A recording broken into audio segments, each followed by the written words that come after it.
PlayStation 4 is nothing short of an absolute juggernaut for Sony. The PS4 brought gamers some of the best, big-budget AAA games of all time, as well as nurtured an impressive army of independent games and middle-tier so-called AA projects on a machine that easily improved on its predecessors and outclassed its competition in just about every measurable way, and thus outsold them many times over.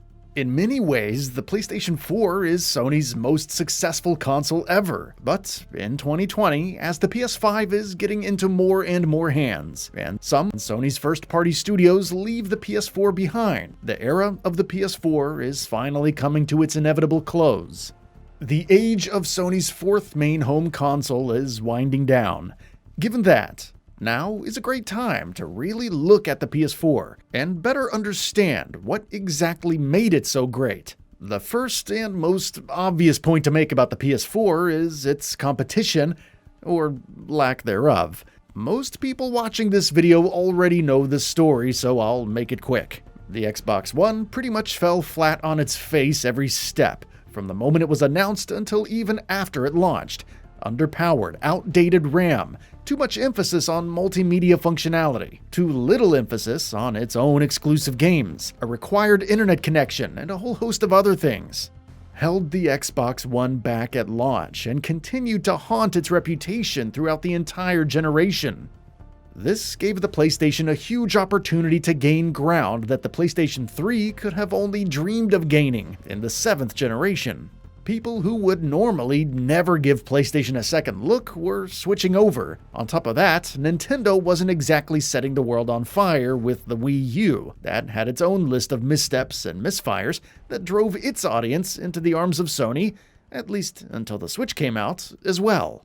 Sony spent much of the 8th generation of consoles completely unchallenged, and therefore the presumptive winner in just about every measurable way. Even though the Xbox One turned most of its problems around and the Switch ended up more than making up for the Wii U's drawbacks, these things were far too little too late for them to catch the PS4. The PS4 was a runaway success by the time Nintendo and Microsoft finally got their acts back together. That said, the failings of its competition were not the only things working in favor of PlayStation for its fourth main home console. Even if those problems for the Xbox One and the Nintendo Wii U had not come about, the PlayStation 4 would still have been an incredibly formidable opponent. With its new and improved UI that still had much of the simplicity and intuitiveness of the PS3's UI, yet more modern functionality with the share button that totally simplified taking screenshots and cutting video clips, as well as streaming to YouTube or Twitch. The PS4 continued to support the popular themes like the PS3 did,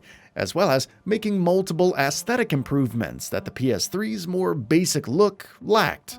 Overall, the PS4's UI did not reinvent the wheel, but it did take what the PS3's XMB was doing and gave it a much more appealing look and a lot more functionality that better met the needs of modern gamers with things like a low-power rest mode from which you can return to games without closing them out, receive updates, and continue various installations.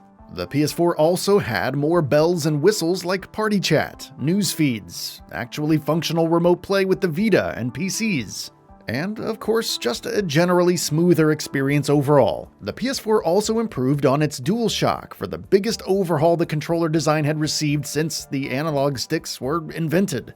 A bigger controller body and better triggers made the DualShock 4 a demonstrable improvement over the 3, yet the touchpad and the speaker on the controller, while not as instrumental to the experience, still added little niceties to PS4 games here and there, like hearing audio diaries through the speaker, or swiping the pad for more immersive ways of turning pages, or using open-world maps. Not everybody loved the DualShock 4 at first, but most grew to love it after playing on it for a while. Even those who never saw anything wrong with the previous DualShocks generally came to prefer the 4 for its bold improvements and redesigns. While the DualSense might end up being an overall improvement to the DualShock 4, it still clearly owes a lot of its design cues to the DualShock 4. Some may say that the Xbox family of controllers are still superior, but unlike the 7th generation, it's at least debatable now, and largely just a matter of taste, whereas the 360's controller was a pretty clear winner over the DualShock 3 in most ways.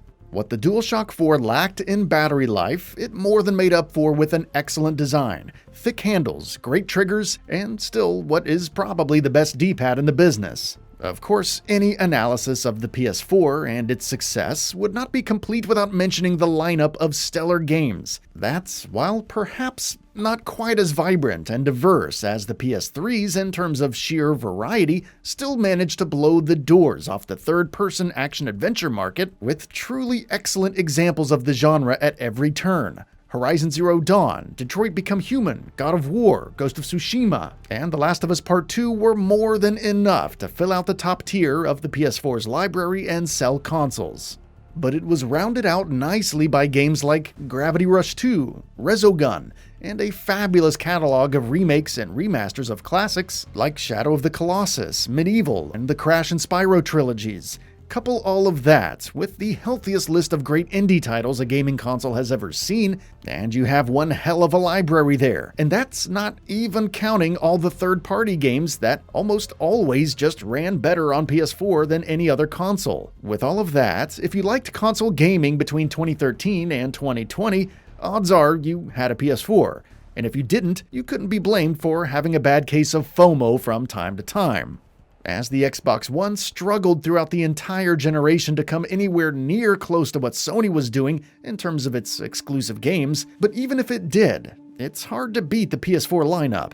The PS4 is a console that is going to be hard to top. Not only will the unlikely stew of Sony's competition tripping up all at the same time be hard to ever come across again, but more importantly, the huge step forward for the controller and the outstanding lineup of increasingly excellent games will be nearly impossible to ever repeat as consistently. The PS4 benefited from a lot of things outside of its control while also nailing its controller, library, and console functionality all at the same time. That's not to say the PS5 has zero chance of eclipsing it. It very well may, but it certainly has its work cut out for it.